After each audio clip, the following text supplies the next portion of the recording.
Umpisa na naman ang panibagong season ng UEFA Champions League, ang pinaka-prestiyosong torneo sa club football.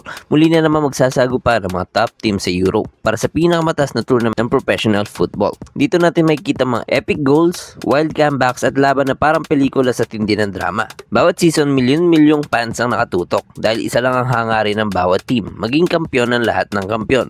Pero bago natin sundan ang mga laban ngayong taon, balikan muna natin kung paano nagsimula ang Champions League at bakit ito ang ultimate stage ng mga football legends.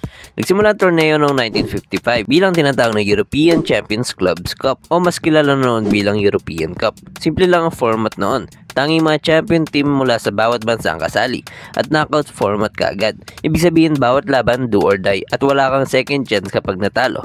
Noong 1956 hanggang 1960, dinomina ito ng Real Madrid na nanalo ng unang 5 editions. Dito nagsimula ang kanilang dynasty at agad nilang naitatag ang reputasyon bilang hari ng Europe. Pero hindi lang Real Madrid ang nagmarka sa Champions League. Noong 1970s, nakilala ang Ajax mula Netherlands na nanalo ng 3 sunod na titulo mula 1971 hanggang 1973 sa ilalim ng Total Football.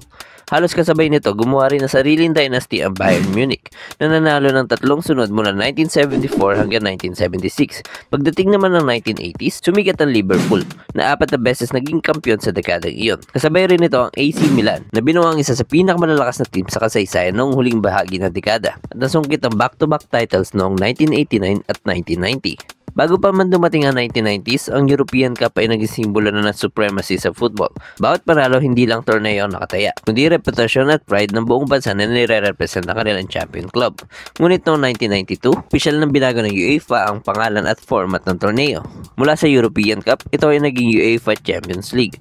Nagkaroon ng group stage at hindi lang champions ang kasali, kundi pati top teams mula sa pinakamalalakas na liga. At naging mas intense pa at mahirap ang kompetisyon. Sa dekada 90s hanggang 2000 ay walang club mo nakapag back-to-back champion dito. Pero pagdating ng 2010s ay dinomina ito ng 2 club mula Spain. Nakakuha ang FC Barcelona ng 2 kampyonato nang iuwi nila ito noong 2011 at 2015. At nagkaroon naman ng 4 ng Real Madrid at nakapagkampiyon pa ito ng 3 sunod mula 2016 hanggang 2018. Pagdating naman ng 2020s ay nakapag-uwi pa ang Real Madrid ng 2 championship at nakuha na ng defending champion na PSG ang una nilang championship last season.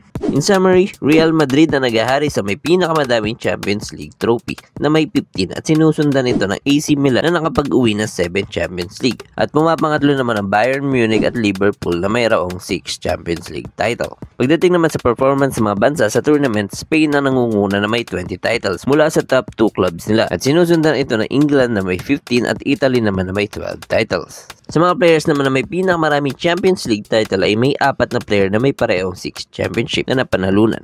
Ito ay sila Paco Gento, Toni Kroos, Dani Carvajal, Luka Modric at Nacho Fernandez na halos lahat ay napanalunan nila ito sa Real Madrid. At yun, yung maikling history ng UEFA Champions League at mga naging kampiyon sa tournament na ito. This season mas magiging exciting pa ang mga laban dito at talagang aabangan ng lahat ng fans sa mundo. Ikaw, anong team ang susuporta mo sa season na ito? At sinong tingin nyo makakuha ng league title this season? Share mo sa baba at pag-usapan natin yan.